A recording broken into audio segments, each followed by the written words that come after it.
Hello friend, welcome to my YouTube channel. आज की video में मैं आपके लिए railway NTPC group D exam 2025 के लिए GK GS MCQ based question लेकर आया हूं, जो रेलवे के सभी परीक्षाओं के लिए महत्वपूर्ण प्रश्न है। ठीक है, ये वीडियो का पार्ट नंबर या सेट नंबर 16 है। ठीक है फ्रेंड, यदि आप इसका 1 से 15 तक का वीडियो नहीं देखे हैं तो हमारे वीडियो के डिस्क्रिप्शन में जाकर आप वहां से देख सकते हैं। मैं सभी वीडियो का लिंक डिस्क्रिप्शन में दे दिया हूँ। ठीक है, तो आप इसको याद रखिएगा, बहुत ही महत्वपूर्ण वीडियो है ये आपके लिए। ठीक है, क्योंकि यदि आप एनटीपीसी ग्रुप डी की तैयारी कर रहे हैं तो ये वीडियो आपके लिए बहुत ही इंपॉर्टेंट होगा। ठीक है, तो चलिए स्टार्ट करते हैं।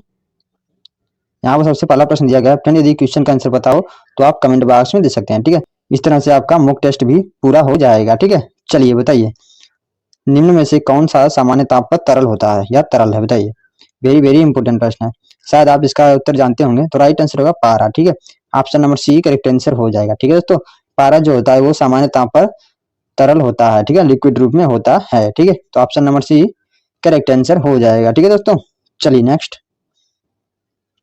नेक्स्ट है आपका, निम्नलिखित में से किसकी कमी के कारण रक्त का थक्का नहीं जमता?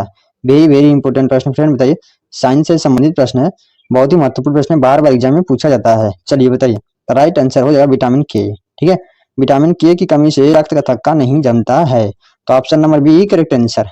ओके, चलिए नेक्स्ट फ्रेंड, यदि वीडियो अच्छी लगे तो लाइक शेयर सब्सक्राइब करना ना भूलिएगा। चलिए बताइए, थक्का बनने की प्रक्रिया के कारण घाव से रक्त का स्राव बंद होना क्या कहलाता है? बताइए, घाव से रक्त स्राव बंद होना क्या कहलाता है? तो राइट आंसर स्कंदन। ठीक है दोस्तों, स्कंदन कहलाता है, तो option number D correct answer. Okay, चलिए नेक्स्ट, निम्नलिखित में से कौन मानव शरीर के विभिन्न अंगों का ऑक्सीजन वाहक है? बताइए, विभिन्न अंगों का ऑक्सीजन वाहक है कौन है, मतलब किसके द्वारा विभिन्न अंगों में ऑक्सीजन ले जाया जाता है? ये भी प्रश्न बहुत ही इंपॉर्टेंट है। चलिए बताइए फटाफट, तो राइट आंसर लाल रक्त कोशिकाएं। ठीक है, option number A correct answer हो जाएगा। ठीक है दोस्तों, याद रखिए, वेरी इंपॉर्टेंट प्रश्न है। चलिए नेक्स्ट, जब प्रकाश को एक प्रिज्म से गुजारा जाता है तो सबसे कम विचलित होने वाला प्रकाश होता है कौन सा प्रकाश? सबसे कम विचलित होता है फ्रेंड, बताइए। तो राइट आंसर हो जाएगा इसका लाल। लाल रंग जो है वो बहुत कम विचलित होता है और बैगनी रंग सबसे ज्यादा विचलित होता है। ठीक है, तो आप इस पॉइंट को याद रखिए, वेरी इंपॉर्टेंट है। तो राइट आंसर होगा ऑप्शन नंबर ए। ठीक है, यहाँ पर दिया है सबसे कम विचलित होने वाला प्रकाश कौन सा है, तो राइट आंसर हो जाएगा लाल रंग जो है वो बहुत कम विचलित होता है। ठीक है, चलिए नेक्स्ट, हरगोविंद खुराना को किस आविष्कार के लिए सम्मानित किया गया था? बताइए, तो राइट आंसर हो जाएगा जीन संश्लेषण के लिए सम्मानित किया गया था, option number B correct answer. Okay दोस्तों, ये प्रश्न बहुत ही इंपॉर्टेंट है, इसलिए इसका चलिए इंपॉर्टेंट की देख लेते हैं, एक्स्ट्रा जानकारी मिल जाएगी आपको। तो दिया गया है यहाँ पर, जीन संश्लेषण की खोज के लिए हरगोविंद खुराना को सम्मान दिया गया था। वह एक भारतीय अमेरिकी जैव रसायनज्ञ थे जो प्रोटीन और न्यूक्लिक एसिड के अध्ययन में विशिष्ट थे। ठीक है, वर्ष 1968 ईस्वी में उन्हें फिजियोलॉजी में नोबेल पुरस्कार से सम्मानित किया गया। ठीक है, तो आप इसको याद रखिएगा, उन्होंने आनुवंशिकी कोड और प्रोटीन संश्लेषण में इसके कार्य की खोज की थी। ठीक है, इसके कार्य की भी खोज की थी, तो आप सभी पॉइंटों को याद रखिएगा, वेरी वेरी इंपॉर्टेंट है आपकी परीक्षाओं की दृष्टि से। ठीक है दोस्तों, चलिए नेक्स्ट, प्रयोगशाला में डीएनए का संश्लेषण किसने किया था? बताइए, प्रयोगशाला में डीएनए का संश्लेषण किसने किया था? चलिए बताइए फटाफट। तो राइट आंसर खुराना ने किया था। ठीक है, option number B correct answer.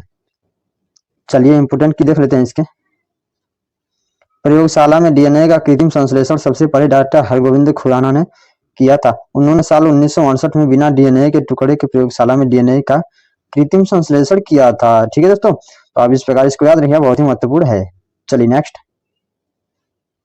अवतल दर्पण द्वारा बना वास्तविक प्रतिबिंब वस्तु से छोटा होता है यदि वस्तु है? बताइए, तो राइट आंसर हो जाएगा इसका वक्रता त्रिज्या से अधिक दूरी पर यदि वस्तु है तो अवतल दर्पण द्वारा बना प्रतिबिंब जो है वस्तु से छोटा और वास्तविक होगा। ठीक है, तो आप इस पॉइंट को नोट कीजिएगा, बहुत ही इंपॉर्टेंट है। चलिए नेक्स्ट, तंतु प्रकाशीय संचार में संकेत किस रूप में प्रवाहित होता है? चलिए बताइए, तो राइट आंसर प्रकाश तरंग के रूप में प्रवाहित होता है, ऑप्शन नंबर ए करेक्ट है। ओके, चलिए नेक्स्ट, तारे क्यों टिमटिमाते हैं? बताइए, तारे क्यों टिमटिमाते हैं फ्रेंड? चलिए बताइए फटाफट। तो राइट आंसर हो जाएगा अपवर्तन के कारण। ठीक है, option number A correct answer. Okay, चलिए नेक्स्ट, उकाई परियोजना कहाँ और किस नदी पर स्थित है? बताइए फटाफट, उकाई परियोजना कहाँ और किस नदी पर स्थित है? फटाफट कमेंट कीजिए। तो राइट आंसर होगा गुजरात में ताप्ती नदी पर। Option number B correct answer हो जाएगा। ठीक है फ्रेंड, इसमें 30 प्रश्न दिया गया है, आप अंत में कमेंट करके बताइएगा कि आपके कितने प्रश्नों का उत्तर सही हुआ है। ठीक है चलिए नेक्स्ट, किसके शासनकाल में मराठा प्रमुख संभाजी की हत्या कर दी गई थी, बताइए किसके शासनकाल में। राइट आंसर हो जाएगा औरंगजेब के शासनकाल में संभाजी की हत्या कर दी गई थी। ठीक है चलिए इसके भी इंपोर्टेंट की देख लेते हैं, बहुत ही महत्वपूर्ण प्रश्न है। छत्रपति शिवाजी महाराज की हत्या औरंगजेब के शासनकाल में की गई थी। 11 मार्च 1989 को औरंगजेब ने संभाजी महाराज को इस्लाम धर्म स्वीकार करने के लिए मजबूर किया, लेकिन उन्होंने इनकार कर दिया, जिसके कारण उनकी मृत्यु हो गई। ठीक है तो आप इस पॉइंट को नोट कीजिएगा, बहुत ही इंपॉर्टेंट है। चलिए नेक्स्ट, शिवाजी के साम्राज्य की राजधानी कहाँ थी, बताइए कहाँ थी फ्रेंड। तो राइट आंसर होगा Raigad, option number B correct answer. Okay चलिए नेक्स्ट, अष्ट प्रधानमंत्री परिषद किस शासनकाल में की थी, बताइए अष्ट प्रधानमंत्री परिषद किस शासक के शासनकाल में थी, चलिए बताइए। तो राइट आंसर होगा शिवाजी के शासनकाल में थी, option number C correct answer. Okay चलिए नेक्स्ट, वह पुर्तगाली शासक जिसने गोवा पर अधिकार किया था, बताइए किसने गोवा पर अधिकार किया था फ्रेंड। वेरी वेरी इंपॉर्टेंट प्रश्न, बताइए। तो राइट आंसर हो जाएगा इसका अल्फांसो डी अल्बुकर्क। ठीक है अल्फांसो डी अल्बुकर्क के द्वारा ही किया गया था गोवा पर अधिकार। ठीक है तो आप इसको नोट कीजिएगा, बहुत ही इंपॉर्टेंट है। चलिए option number B correct answer. Okay, लाल रक्त कणिकाओं का रंग निम्नलिखित में से किसकी उपस्थिति के कारण लाल होता है, बताइए। तो राइट आंसर हीमोग्लोबिन के कारण लाल होता है। ठीक है लाल रक्त कणिकाएं जो होती हैं हमारे शरीर में, उसकी जो लाल क्यों होता है, ये हीमोग्लोबिन के ही कारण होता है। ठीक है क्योंकि हमारे आरबीसी में हीमोग्लोबिन पाया जाता है, जिसके कारण हमारा रक्त जो होता है लाल होता है। ठीक है चलिए option number D correct answer. Okay चलिए नेक्स्ट, सूर्य की ऊष्मा पृथ्वी पर निम्नलिखित में से किस प्रकार के संचरण के माध्यम से आती है, चलिए बताइए। तो राइट आंसर हो जाएगा इसका विकिरण के माध्यम से आती है। ठीक है किसके माध्यम से आती है, तो विकिरण के माध्यम से आती है, option number B correct answer. Okay चलिए नेक्स्ट, ऊष्मा के स्थानांतरण की किस विधि में माध्यम के कण गति नहीं करते, बताइए। तो राइट आंसर विकिरण। ठीक है विकिरण में गति नहीं करते, वो सीधे चलते हैं, option number C correct answer. Okay चलिए नेक्स्ट, निम्नलिखित में से किस एक भारतीय वैज्ञानिक ने पादपों में जल की लंबी दूरी के अभिगमन का सिद्धांत प्रस्तुत किया, चलिए बताइए। वेरी इंपॉर्टेंट है, क्वेश्चन नंबर 19 का कौन सा उत्तर सही होगा। तो राइट आंसर जेसी बोस ने। ठीक है option number A correct answer. ठीक है दोस्तों चलिए नेक्स्ट, किस पौधे पर संकरण प्रयोग किया जाता है। तो राइट आंसर है गार्डन पीपा। ठीक है आपको पता होगा मेंडल में गार्डन पर ही इसका प्रयोग किया था। ठीक है तो option number C correct answer. Okay चलिए नेक्स्ट, बारबैरा मैक्लिंटाक किस पौधे पर एक कार्य के लिए प्रसिद्ध है, बताइए। बारबैरा मैक्लिंटाक किस पौधे पर कार्य के लिए प्रसिद्ध है। क्वेश्चन नंबर 21 का कौन सा उत्तर सही होगा, चलिए बताइए फटाफट कमेंट बॉक्स में। राइट आंसर हो जाएगा मक्का, option number B correct answer. चलिए नेक्स्ट, बोलोमीटर मापन एक युक्ति है, किसके मापन की एक युक्ति है फ्रेंड, बताइए। राइट आंसर उसमें विकिरण के मापन की एक युक्ति है बोलोमीटर। ठीक है option number C correct answer. Okay चलिए नेक्स्ट, निम्न में से कौन सा हीमोग्लोबिन का एक प्राथमिक कार्य है। राइट आंसर हो जाएगा ऑक्सीजन का वहन करना, option number D correct answer. चलिए नेक्स्ट, भारत का सबसे बड़ा मूंगफली उत्पादक राज्य है, कौन सा है फ्रेंड, बताइए। मूंगफली उत्पादक राज्य सबसे बड़ा कौन सा है।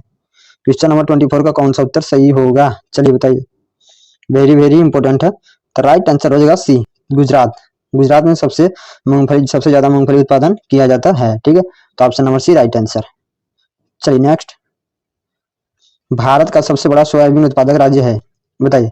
तो राइट आंसर होगा मध्य प्रदेश, फिर उसके बाद महाराष्ट्र। ठीक है तो आप इस प्रकार इसको याद रखिए, पहले नंबर पर मध्य प्रदेश है, दूसरे नंबर पर महाराष्ट्र है। ठीक है इसके बाद दूसरा तीसरा जो भी आता हो तो आप इसको देख लीजिएगा, option number B correct answer रहेगा। ठीक है सबसे ज्यादा जो सोयाबीन उत्पादन होता है वो मध्य प्रदेश में होता है। ठीक है चलिए नेक्स्ट, छापेली लोक नृत्य किस राज्य से संबंधित है, बताइए। छापेली लोक नृत्य किस राज्य से संबंधित है, तो राइट आंसर हिमाचल प्रदेश से संबंधित है, option number C correct answer. Okay चलिए नेक्स्ट, निम्नलिखित नृत्यों में से गुजरात से संबंध रखने वाला नृत्य है, कौन सा ऑप्शन बताइए। तो राइट आंसर डांडिया। डांडिया नृत्य जो है वो गुजरात में प्रसिद्ध है। Option number A correct answer. Okay, चलिए नेक्स्ट 28। किस प्रकार के ऊतक शरीर की सुरक्षा कवच का कार्य करते हैं? बताइए। तो राइट आंसर एपिथेलियम ऊतक जो होते हैं वो शरीर की सुरक्षा कवच का कार्य करते हैं। Option number A correct answer. Okay, चलिए नेक्स्ट। किसी तत्व के रासायनिक गुण निम्न में से कौन तय करता है? बताइए कौन तय करता है फ्रेंड? तो राइट आंसर हो जाएगा इलेक्ट्रॉनों की संख्या। ठीक है, option number B correct answer. इलेक्ट्रॉनों की संख्या के द्वारा ही रासायनिक गुण तय की जाती है। चलिए नेक्स्ट। निम्नलिखित में से कौन सदिश राशि है? चलिए बताइए। राइट आंसर है वेग। Option number A correct answer. Okay, चलिए नेक्स्ट। फ्रेंड आज की वीडियो बस इतना ही। कमेंट करके जरूर बताइएगा कि आपके कितने प्रश्नों का उत्तर सही हुआ है। ठीक है।